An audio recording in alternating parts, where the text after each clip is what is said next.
back, everyone, to Little Paula Horrors. I am Little Paul, and this Little Paula Horrors. Thank you for returning back to my channel and to my show. And if this is your first time, welcome. Thank you very much for visiting. And well, let's get straight to it, to the elephant in the room, if we can. A lot of people, well, this is concerning my previous video of It Follows. There were individuals that did not take very kindly to what I had to say about my opinion with regards to It Follows as a movie. So to those individuals who left positive remarks and comments, and to those who left not so positive comments and remarks, I would like to say thank you very much. Thank you for your commentary. It's very much appreciated. Thank you for visiting my channel. It was very much appreciated as well. People differ in the way that they view things. And I guess there was, I guess on both parts, individuals from my part and for other people who viewed my commentary, found it to be, a commentary that did not favor their outlook and their viewpoint on this video, on the movie. So, but again, everyone has their own viewpoints. Everyone has their own understanding. And I want to thank you. There were individuals that broke it down for me, the movie. I understood the whole, allegorical, metaphorical and symbolic, commentary that was being made with a wink and a nod to the audience. I was talking about it from the viewpoint of a horror movie fan that just wants to keep things simple and straightforward. So I like to use the KISS method. I'm very much an individual who, when I'm going to watch a horror movie, I don't feel like I need to have to analyze it 4 to 5 hours later and probably write a thesis on the understanding of the artistic representation within a horror movie. Especially horror movies. I just find that horror movies are supposed to be thought-provoking. Yes, they can make you think, but good storyline, nothing that needs too much, a dissection of understanding of what every single frame means. I want to understand it when I watch the movie. I want to be able to see it, and for the story to, to be, to flow and to be able to comprehend what is being said. And it can incite or provoke a conversation afterwards with friends and say, did you agree with this or did you agree with that? But this movie was one of those movies, It Follows, that just didn't do that for me. But again, we all have our own understandings, our own viewpoints of movies, of horror movies. I'll just say horror movies because I don't want to put all movies. I was thinking that It Follows would be more like would be a subgenre, like an artistic horror movie. Then on that level, I could understand, and I would agree with a lot of what was said. But as a mainstream horror movie, or as a horror movie that's meant to just give a story, explain it, and allow you to enjoy it, I don't agree with it being a horror movie that follows that specific formula. So anyway, that's what I have to say about that. Aside from that, I have no other opinion. So now I want to talk to you about another movie that I just watched yesterday. So this movie, as you could see on my green screen in the back, well, and again, to those individuals that were saying, why aren't you saying the name of the movie? Well, I think you could see it in the background, so I will say what the movie is. But there's a lead up to this. The movie itself, I'm of two minds of, and I watched it, and well, we'll get into that. So the movie itself is called The First Omen. Now, for those individuals who have watched my channel from before, have seen and hopefully if you haven't, go and watch my review if you can and you have the opportunity, of the original Omen, the classic 1976 film with Gregory Peck and Lee Remick. This movie is a prequel, so basically before The Omen, leading up to what The Omen is. the original movie. So this is a prequel, which was made 50 years later. It came out on April 5th this month of this year, and it was the directorial debut of Arkashaw Stevenson. And the individuals of the cast, or the cast members, are Nell Free, who plays Margaret Dana, and then you have Sonia Braga as Sister Brennan. Sister Sylvia, and then you have Ralph Innocent as Father Brennan. Bill Nye, who plays Cardinal Lawrence. Now, Bill Nye, not Bill Nye the science guy, but Bill Nye. He is the person who actually played in Underworld. He played in Shaun of the Dead. He's a very well-known British actor. Look him up online. You know who he is. When you see his face, you'll say, I know this guy. And then there was Tawfiq Barham, who played Father Gabriel in this movie. And there was actual reference that was made to this, to Gregory Peck and Lee Remick, who played in the original one. The movie cost $30 million to make, and in its opening weekend only made $10 million and didn't do very well, and it has come out to mixed reviews. I'll get to that in a moment. It was principally filmed in Rome, and also they built studio sets. In the studio sets, they built sound stages, or they filmed on sound stages, especially with regards to certain aspects of the film. And the musical score was referenced to Jerry Goldsmith, who did the original one, and the score was composed by Mark Corvin. He composed a musical score, and he actually referenced a lot. Like when you watch the movie, there's a lot of references that are made to Jerry Goldsmith, and it was just a lot of the scenes in the movie. The way that the movie, the score and the scenes, the cinematography as well, is very reminiscent and very much in line with the original movie, the way that it was directed. And this movie almost garnered a NC-17 rating again. Like I had mentioned in another movie, the NC-17, like Scream was almost given the NC-17 rating. But in this movie, it was because of the birthing scene. There's a birthing scene in it that they found that it was too graphic, and it would only be available to individuals who were 17 years of age and older. But again, there were backs and forth that were done with the studio, and they decided that they were going to cut out some scenes, some scenes from that particular scene. So some clips from that scene, and then actually it gave it the R rating that it has now. So imagine even 2024, and that scene is quite even in its R rating itself, it's quite graphic as well. So critics gave it from Rotten Tomatoes, they gave it 80%, but that's from 33 individuals who watched the movie.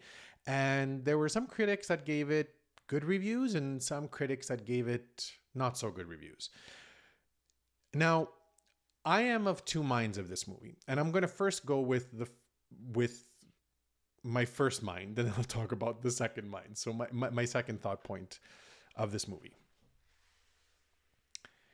As a movie, if it was not a prequel and it was not advertised as a sequel, and it was not written, as a prequel, it was not written as a prequel, and it was not advertised as a prequel, I could look at this movie and say, hey, this thing can stand on its own. It is scary. It has a lot of social underlying references with regards to the bodily autonomy of women. That's one of the social references within the movie itself that is. You see, I could look into the symbolic representations into movies as well. So this was one of them that stuck out to me. So it has that underlying message in it. However, as a horror movie on its own, if it was not called The First Omen and was not advertised as a prequel to the original, then I would say, yeah, it's scary. It has, the storyline is not bad. The cinematography, the cinematography is great.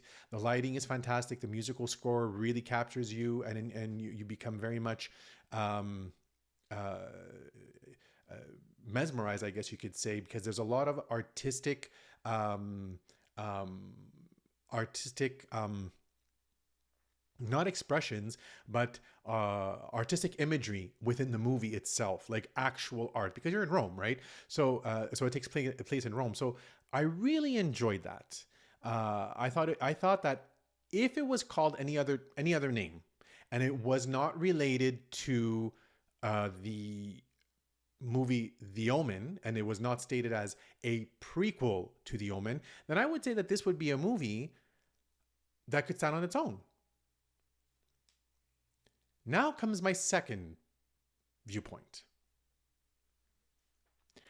I was so disappointed with this movie being a prequel. And I got upset when I left the movie theater because they changed the whole story. They changed the story. The story of the first Omen does not follow at all the original story of The Omen. Now, spoiler alert for individuals who have not watched either film. So I'm going to say that right now. If you want to go further with watching this video. If not, stop it, go watch both of them, and then come back and watch the rest if you can. In the original Omen, Father Brennan is in the office with Gregory Peck, talking to him and having a heated discussion about his child. And as they are having this huge conversation and this huge, heated discussion and conversation, the father spits out and says, his mother was a jackal. Put a pin in that. In the movie, The First Omen, the mother is not a jackal. They switched the story around to have her get impregnated by a jackal that was brought forth by a birth from a human mother. When you start trying to connect the pieces just spill all over the place. So Margarita, who is being played by Nell Free, is watching the birth of this jackal, which is quite disturbing. And then this jackal tries to tie in with the beginning of the movie, because at the beginning of the movie you see, a woman giving birth again to something. It doesn't show you exactly what it is. And that's where the confusion and the what the hell is going on here comes in. Because when the original movie of The Omen used the KISS method. Keep it simple and straightforward. That's what I liked about it. And you understood exactly what was happening. You knew what this was happening. They even reference the book of Revelations from the Bible. It is a storyline that flows like river in a stream, just flows. It has its bumpy rides because of, sometimes it could be hard. Sometimes, especially if you're going whitewater rafting, right? It still flows down the river, but sometimes you'll hit those bumps. You'll have the current be stronger. That's the way that the Omen flows. But it's great because it makes sense. But if you're going to make a prequel, make sure that it follows the original movie. So I don't understand why they did this. They changed this. They changed the story so now it doesn't follow, pardon the pun, it doesn't follow the original movie. Why? Why did you go ahead and do this? If you had you could have written this movie for it to make sense, because it's a direct, as it's advertised, directly, it's a prequel to the original movie, which means it's what happened right before the movie. Now, right before the original. Now, if it turned out to be called The First Omen, but it had nothing to do with the prequel, Sorry, it had nothing to do with the original movie, okay? It had nothing to do with the original movie at all. It was just an installment, like the Halloween franchise. You have Halloween 1, Halloween 2, you have them with Michael Myers, and you have Halloween 3, which in and of itself has nothing to do with Michael Myers. You know? It has to do with witchcraft. So it's completely different.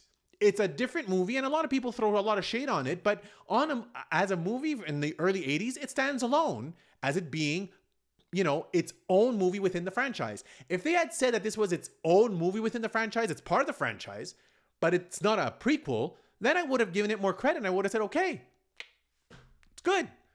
But when you break the logic of the movie, you can't call it a prequel. You can't have a whole movie from 1976 dedicated to the fact that the Antichrist was born of an inhuman, of an animal, okay, of a jackal. And then in this movie, it's born of a human being. It just loses its logical formation. It just it just doesn't make any sense. Like the movie, great, yeah, it had great cinematography. It had great cinematography. It had great. The acting was very good. It was very suspenseful. The music was great. The score scared you. There were a lot of jump scenes inside there that made you think. It was gory. A lot of references to the supernatural. A lot of artistry. It had a lot of things going for it. A lot of positive aspects in this movie. But it falls short because the moment you defer, or the moment you veer off the actual storyline, then you don't call yourself a prequel. You're not a prequel. It's not. You completely broke the storyline. And that's what upset me so much about this movie, because I enjoyed the Omen, the original 1976 version, so much. It's a great movie. It's well done. It's well paced. It's well acted. It's scary. It makes sense. Everything, as I mentioned in my other films and my other videos, it checks all the boxes. In this one, it just fell short of that. Then don't call it a prequel. It just could have been called the first Omen, but it's not a prequel. But in this movie, it is a prequel. So that's what I didn't like about this. That's what upset me about this. Because at times in the movie, I was like, what? Like my face literally was like this.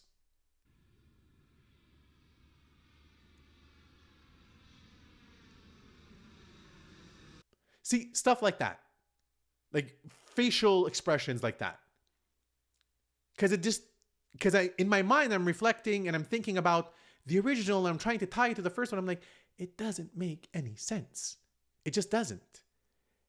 Now, if they had just taken off the advertisement or removed the advertisement aspect of it that said that this is a prequel, then the movie would have been, then I would have said that this movie makes sense to a certain degree, because there were some parts of it that just they weren't explained. But like the fact that the birthing mother now is the birth of the Antichrist, or the mother of the Antichrist, is a human being and was impregnated by a jackal. Why did you change the storyline? Why did you do that? Oh, it is so tiring and so upsetting as well for an individual such as myself and other individuals who will probably view it and hopefully agree with me and say, like, why are you changing the storyline for? You just completely, like, it's like night and day.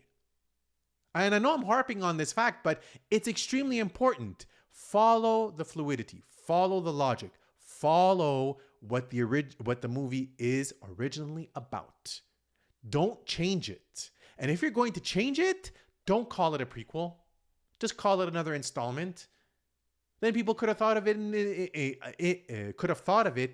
in its own capacity, in its own, as its own movie, without being part of the franchise, but not being related to the first one, being the prequel.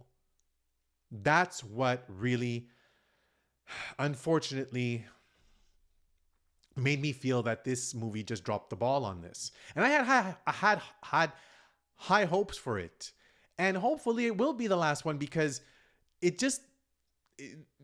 some critics are saying that they're going to continue with this, but I really hope that they don't. I feel like they ruined it. Like, Like, I'm just, how can I say? I'm just really, I'm upset because of the fact that they just didn't stay true to the storyline. And, I guess they wanted to go with in one direction, and for me it just wasn't the direction that I was hoping of. Like, if you're going to call it a prequel, keep it as a prequel. Stay true to the storyline. Don't change it around, because people like myself and other people who enjoyed the movie, the first one, which is a classic and will always be a classic, they will be completely disappointed, just like I was. So look, if you want to watch the movie and you want to try and appreciate it, because I do appreciate it for its own value, as if it, like, in one part of my mind I say, if it was only not called a prequel, then I could really say that it was not a bad movie. I would say a good solid 6, 7. I wouldn't give it more than that. I wouldn't say it was completely like terrifying, to the point where I had to like turn away or anything. No, but is it scary? Yeah, it is scary. Does it make sense if it was just part of the franchise and not a prequel? Well, you know, yeah, it kind of would make sense. It had some, as I mentioned before, a specific underlying social component to it, which is expressed within the movie. And there's other as well, I'm sure. But again, I was disappointed with the fact that it was called a prequel. It's not a prequel. If you want to watch it, completely up to you. Please go ahead and do so, and then let me know what you think afterwards. If you think that I was too over analytical about it, or I over analyzed the movie too much, or if I was spot on by saying that this is really not a prequel, because of the fact that it doesn't follow the storyline of the original movie. So aside from that, yeah, leave a comment down below. Tell me what you think of my own opinion with regards to this movie and how it follows within the franchise of The Omen. And like, subscribe, and share the channel. Allow it to grow if you can. It would be very much appreciated. Thank you again very much for visiting my channel. And until the next time, enjoy the show.